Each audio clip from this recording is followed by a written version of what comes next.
Victoria's Secret, the billion-dollar company that prides itself on the, quote, world's most famous bras, panties, and lingerie, is finally making a comeback. Yeah, and that would mean that this giant took a fall, which they did during the pandemic. But the pandemic was just the breaking point. For years, the Victoria's Secret fashion show and the Victoria's Secret Angels have dominated the industry when it came to lingerie and the overall body image that women are supposed to have in society. Now, this all changed once more body positive, inclusive brands such as Aerie, Third Love, and Robyn Fenty's company Savage X Fenty took over the market. These alternative brands decided to embrace size inclusivity and gave a broader perspective of different body types that strives to represent all women in the world. Now, even though Victoria's Secret's main audience is women, that's not how it all started. When Victoria's Secret was founded in 1977, it was founded by a businessman named Roy Raymond. The company's audience was geared towards men. The main profits came from the launch of their famous catalog, which featured a lot of different pictures of the Victoria's Secret Angels at the time. Now, even though the company was faring out great at first, it almost ran into bankruptcy. And this is when Les Wexner swooped in and bought out Victoria's Secret. Now, Wexner also owned a lot of different companies that we know today, such as Lane Bryant and Express. So after Wexner's acquisition of Victoria's Secret, he created the Victoria's Secret that we know today, which is a store that's more focused on women rather than men. And by the early 1990s, Victoria's Secret had become the largest lingerie retailer in the U.S. with more than 350 stores nationally and sales topping $1 billion. And by 1995, Victoria's Secret cemented its status as one of the most reputable fashion companies in the world, especially when they created their famous Victoria's Secret fashion show. And also, they enlisted some of the top models in the world at the time and still for today, such as Giselle, Tyra Banks, and Heidi Klum. Now, in 1999, the Victoria's Secret fashion show aired for the first time, which a lot of people described it as the internet-breaking moment, and more than 1.5 million viewers tuned in and crashed the site. Victoria's Secret continued to capitalize off of their success of the Victoria's Secret fashion show and of their angels, to the point where their commercials received massive success as they feature some of the same angels that walk the runway on the commercials. And another internet-breaking moment was when fashion model Giselle walked the runway for the very first time wearing a $15 million diamond fantasy bra. Now, Victoria's Secret took off again when they hired new CEO Sharon Jester Turney in 2006. In fact, during her time as CEO, sales increased by 70%, and the company was then worth over $7 billion. Now, her tenure did last for 9 years, but then she stepped down in 2016, and Wexner took over for interim CEO. Now, he did kill the catalog, the swimwear, and the apparel to focus solely on lingerie, which he said was the core of his brand. Now, it was also Wexner's idea to split the brand into 3 different companies: Victoria's Secret Lingerie, Victoria's Secret Beauty, and Pink. And he also hired a CEO for each division. Now, it was around this time that Victoria's Secret started to slip and fall. Between 2015 and 2018, they were slow to adjust to the new trend of women wearing bralettes in sports bras more often than padded and push-up bras. Because of this, their sales went down. And during this time, stores such as Aerie, Third Love, Lively, and Savage X Fenty dominated the market as their company's values and their clothes better represented body positivity amongst all of its stores. And a lot of people started to accuse Victoria's Secret of not keeping up to the times of inclusivity, and they took a hard fall between 2016 and 2018 as its market share in the US dropped from 33% to 24%. And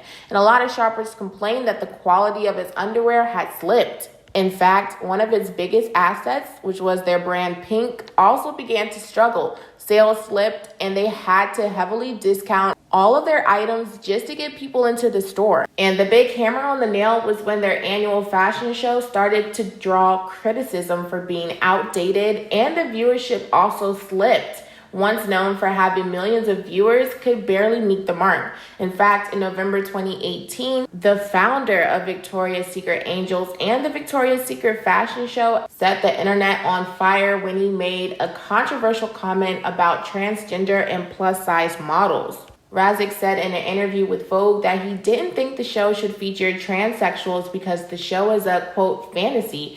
It's a 42-minute entertainment special. That's what it is.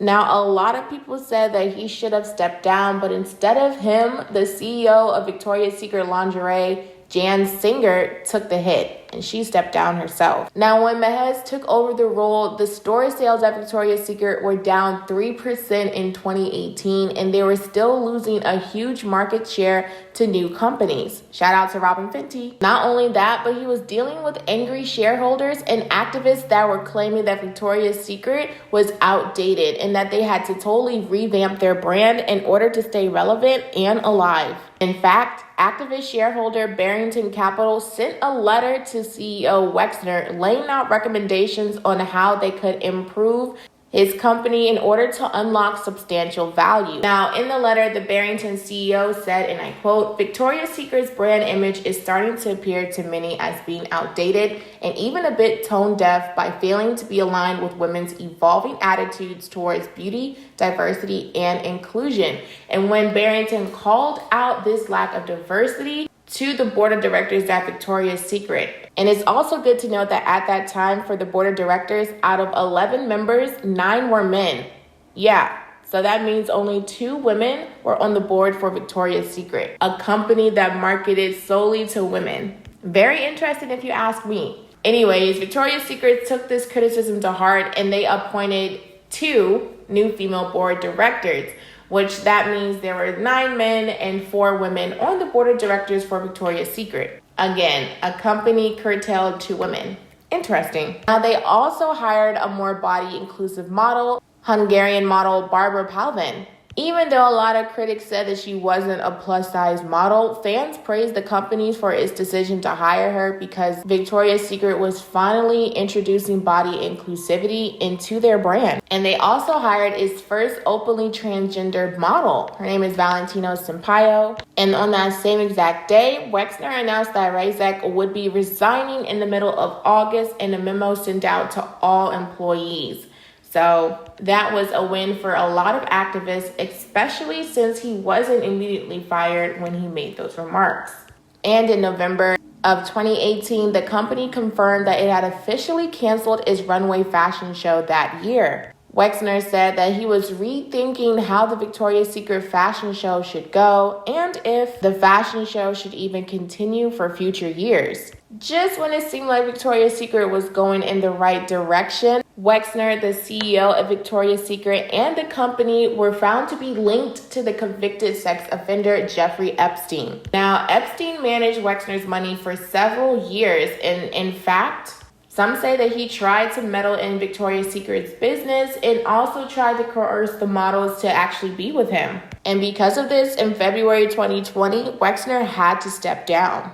As CEO, of course, he would still be on the board of directors, but at the same time, it announced that it was selling a 55% stake in Victoria's Secret to private equity firm Sycamore Partners. And this was all because of the Jeffrey Epstein scandal. Things also considered to take a turn for the worse in March 2020 when the pandemic swept over the US and Victoria's Secret was forced to shut its stores, to which Sycamore filed a lawsuit in April 2020, so a month later, alleging that Victoria's Secret's actions taken during the pandemic to close the stores cut back on new inventory and that they did not pay rent for the month of April, which was a violation to the agreement that the two parties had made in February, so before the pandemic. So Sycamore wanted out of the agreement, but L Brands said that the termination of the agreement was invalid. And for those of you guys who don't know what L Brands is, L Brands used to be Lane Bryant, Aerie, Aeropostale, all of those together. But I think today it's just Bath and Body Works, but it also has Victoria's Secret as well.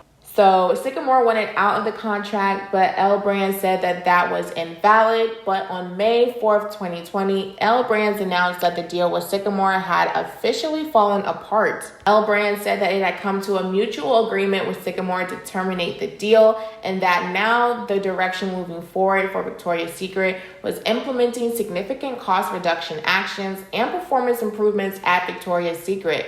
And now, because of this deal, they permanently closed as many as 250 Victoria's Secrets and Pink stores in the US and in Canada in the year 2020. Now, there is always a light in the end of the tunnel. So the second half of 2020, Victoria's Secret started to recover and they boosted their sales online, of course, because we were all in lockdown. Now, since all of that, Victoria's Secret has taken steps to completely change its brand image. And most recently, they swapped out its angels for a new group of activists and entrepreneurial women to be the face of the brand, such as Priyanka Chopra Jonas and Naomi Osaka. Since this angel shakeup, many of the angels that once worked with Victoria's Secret actually spoke out against the company, including Bella Hadid, a former angel and one of the biggest modern faces of the brand. But we all know that money talks, and 6 months after Victoria's Secret announced their shakeup for the new angels, Bella Hadid announced that she would be returning as one of the newest ambassadors, and she said, and I quote,